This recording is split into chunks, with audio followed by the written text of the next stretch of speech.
Everyone, it's Ellis, and this is the patch 14.7 notes rundown here on the FlyQuest YouTube channel. And guys, Curse of 6 absolutely did strike. This patch is absolutely, positively useless.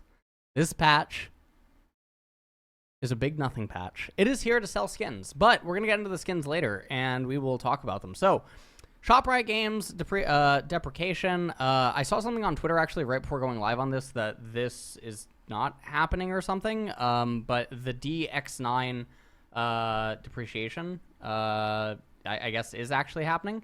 To maintain stability and the performance of our games, we need to deprecate support for older hardware or software that isn't widely used by players anymore. Okay, this is all fine. Okay, champions. Q bonus movement speed increased, cooldown decreased, W outer cone damage increased, E damage is increased. So precision protocol. So she's going to end up getting 10% movement speed way later. So this is after she starts putting points into it, okay? So even at the super early ranks, the movement speed is actually not going to be super noticeable when you consider Camille's trade pattern. It's not actually doing so much for her spacing. I don't think this is not changing anything inside of her spacing play pattern.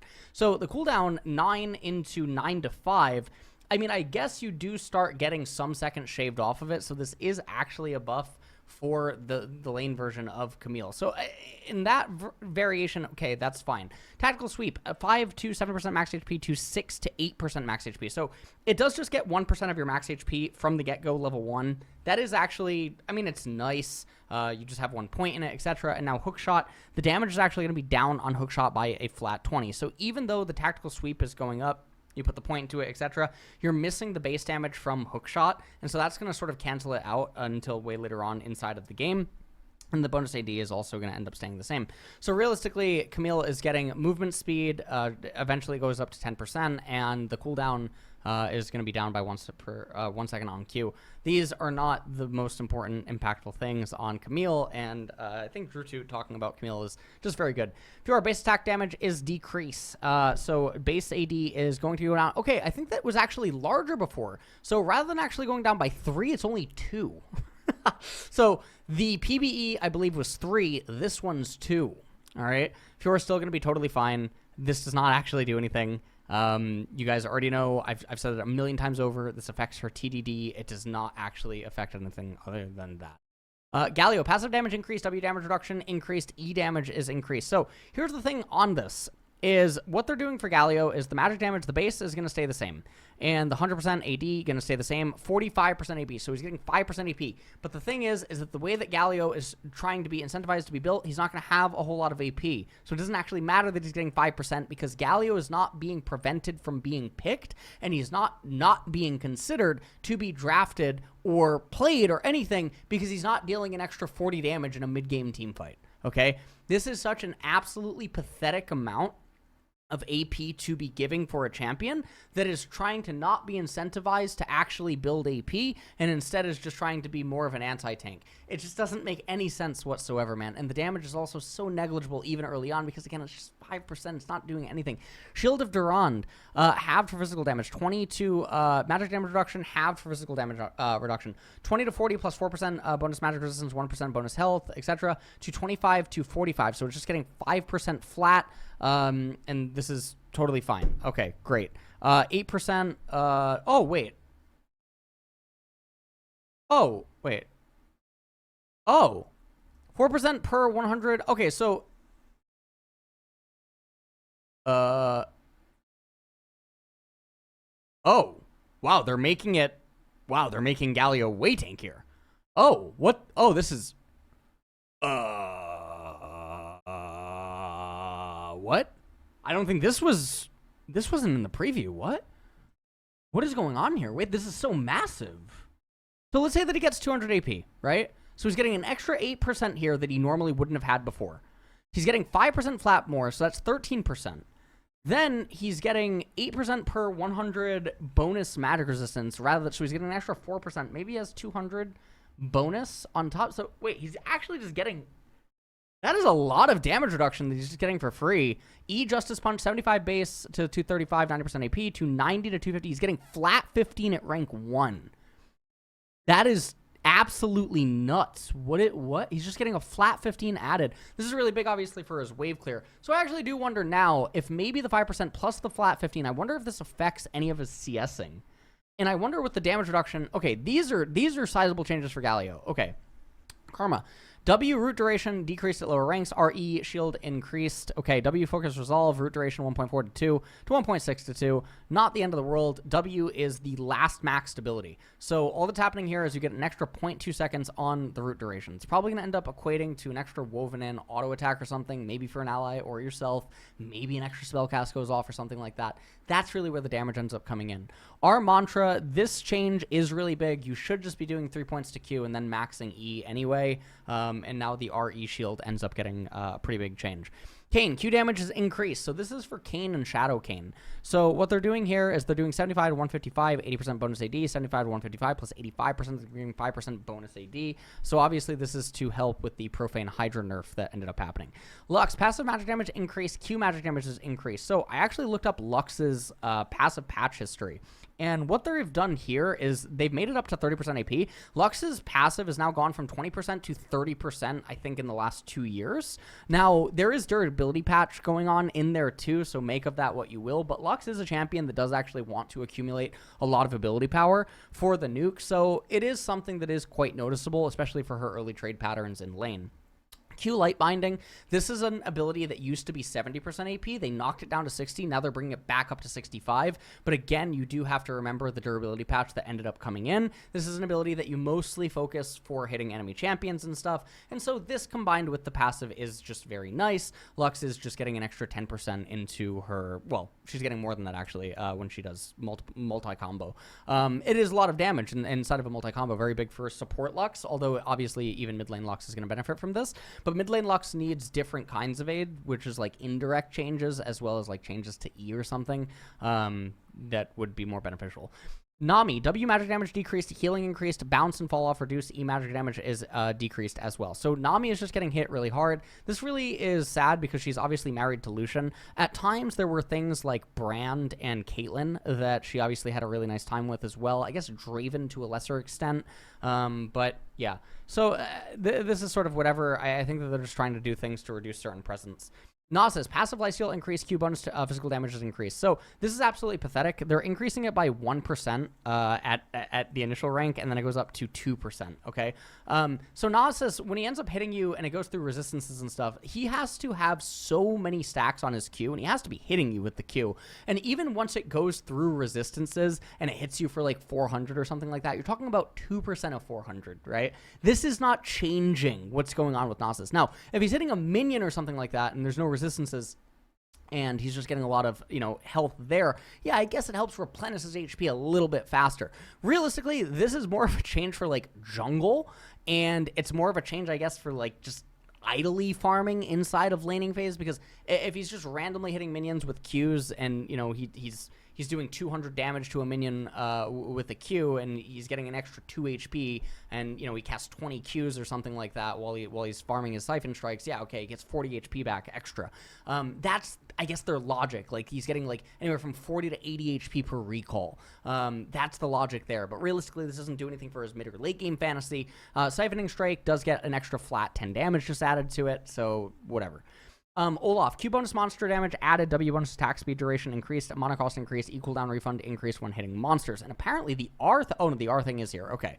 So the Undertow bonus monster damage is now here. Tough it out, 4 to 5 seconds. Mana cost up by 20. Reckless swing 1 second per basic attack to 1 second per basic attack, increased to 2 seconds when hitting monsters. These are all really good changes for jungle. Now, what this does though is it nerfs top lane Olaf. The really confusing thing about this, especially the R Ragnarok change, the mana cost 0 to 100, is that Olaf nowadays is a hyperscaler champion. He's one of the best late game champions in the entire game, and they did this after the mini rework on Olaf. I was one of the biggest Olaf haters in the game, probably for a good 6 years in a row. I was just very, very anti-Olaf. People don't draft Olaf correctly anyway. But the thing in general with Olaf is now, with the way that jungle currently is, he's neither going to get levels or items. Doesn't actually make sense to really put him here. And with everyone having jungle pets and everything, his ability to clear the jungle so much faster than other junglers and exert pressure that way, solo the dragon, be super sustained inside of the jungle and whatnot. A lot of the other junglers can do that, and so Olaf's niche of being able to do that and suffocate a lot of other junglers and apply pressure that way doesn't exist to the same extent that it used to in yesteryears. So not as confident that it's really going to matter. Rek'Sai, passive Fiora gain from hitting minions, wards, and plants reduced, and healing reduced to lower levels. Totally fine. Rell, so they've decided that she's no longer going to be a jungle. I'm honestly very, very sad about this. I think that her jungle role is just a lot more exciting than support role, but it is what it is. Okay. Senna, passive Absolution, 28% on allied support minion kill to 8.4%. Soul drop change on minion kill, 2.8 to 8.4%. Okay. Smolder, base armor increase, Q bonus damage based on crit chance is increased, 24 to 26, super scorcher breath, 0 to 30 to 0 to 50%, all fine. Sona, this is really crazy because Sona, again, one of the best champions in the game, never gets picked in competitive, amazing counter pick, literally just can solo win you the game. You pick Sona in the right spots, one of the best champs in the game, one of the best scalers in the entire game, solo wins you the game. Passive power chord, 40% to 50% on the damage bonus, really insane. Q him of Valor, ally bonus magic damage, 10 to 30 plus 20% AP, 10 to 30 plus 10% AP. So they're nerfing the AP here, but again, Sona does not actually accumulate a lot of AP. I guess they're nerfing the full AP variations of Sona. W, Aria of Perseverance. So this is a really big one. 30 to 90, 15% AP, to 30 to 90 plus 30% AP. So while she's going to deal less with the ally bonus of him or Valor, you know, she is healing a little bit more, which is obviously why you do pick her. E, Song of Celerity, 10 to 14 plus 2% her 100 AP, 10 to 18%. So it's just getting a flat 4%, which is absolutely crazy. It doesn't make any sense why they're just giving her a flat 4% on the E. So this is really nuts. Now, there are some instances where Sona just puts like 3 points into Q. Sometimes she only puts 2 points into Q. And so even getting access to these later rank points in E, I think it is totally fine. The Volibear change here that is going on, this is primarily just focused on solo Q to stop the snowballing and everything like that with the increased cooldown. Sylas, Q monster damage is increased. Chain Lash, 40 to 40% for minions, 70% for monsters. So the thing, interestingly, about Sylas is one of the champions that for the last couple of years, he did actually function from like the 19 to 28 minute mark in a lot of games in competitive with basically just 2 items because they would build the Mythic and then they'd build Zanya's, and then he would be stuck on items and he wouldn't effectively have anything.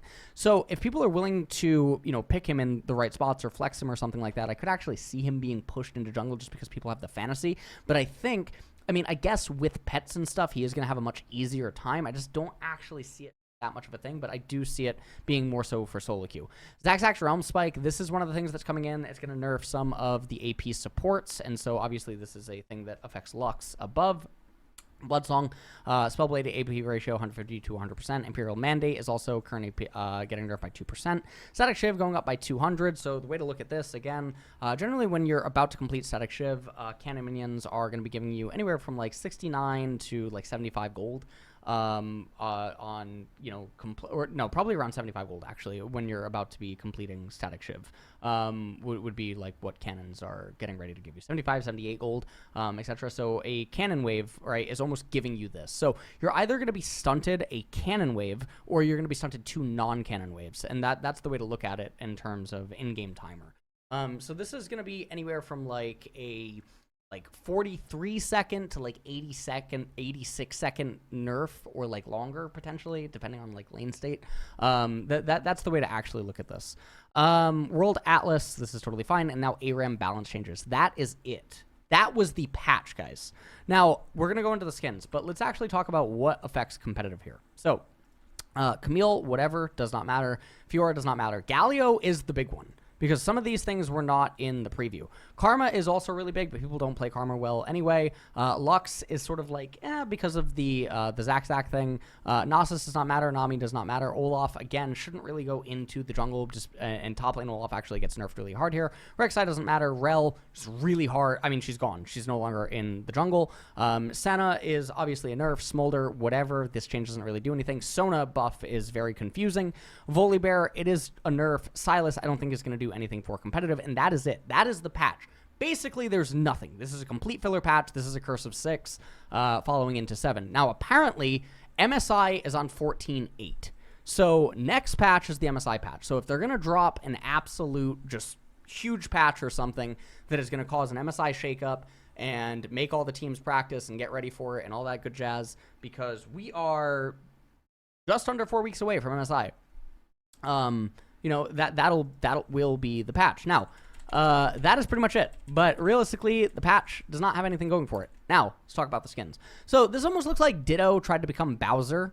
That is really what this skin looks like. This looks like something out of Mario. It looks like I don't know. It looks like a Koopa Troopa that somehow wanted to be Bowser. Or honestly, it looks like Bowser knocked up a Koopa Troopa. You know, and like this is what you get. You know, I mean, I'm just being honest here. It also looks like it's eating like durian or something, which is the fruit, right? Okay, and now this is the Orn thing. This is the Orn skin that is coming out. This is obviously really cool. They showed this on LCS. This is a very cute skin. This is like some cheddar cheese Zac skin. I don't know, man. And also these sandals, these look like he's wearing socks. This looks like he's wearing like knee-high socks with sandals. And if you have that kind of fashion, your name's Sanchovies, you know? It's just not even, oh man. When he uploads those Instagram stories, you know, it's pain for the eyes when you see those sandals. All right, so we move on. I don't know why Epic Pen just popped up, but apparently this is Toy Cho'Gath. This is not actually Renekton, and that is that. So I think that, you know, now we look at how this all looks. Honestly, it does look like Renekton. We're that much closer to getting a toy skin line, which is really cool. I just imagine how funny this would look in Goofy if this is max size. The orange skin does look really cool. This kind of looks like the Monopoly guy got really pissed, honestly. So, I mean, that's nice as well. All of the chromas here look absolutely exquisite. This even kind of looks like a Wario type chroma skin in a way. This is the Cheddar Zac thing, and I honestly don't even know what we're going for here, but whatever. They managed to make a skin out of it, so okay. This is the Skarner skin. Really, really, really pretty. Whenever they go for skin lines like this, I think that the skin is always going to turn out pretty. Skarner, obviously really cool. And this is the Rammus skin. It's absolutely adorable. It really is. This is probably Rammus's best skin now. Let's just be totally honest. This is an absolutely adorable skin. So it is just really cool. It's okay, you know, as in the words of Rammus. And that is it, guys. Very short patch. Probably have an overhaul on Patron solo queue and Clash tier list, and that'll be it until MSI drops, and that's pretty much it. We didn't have anything for 14.6, but I guess enough time has passed. There's going to be some changes, and that's it. So see you guys later. Bye-bye.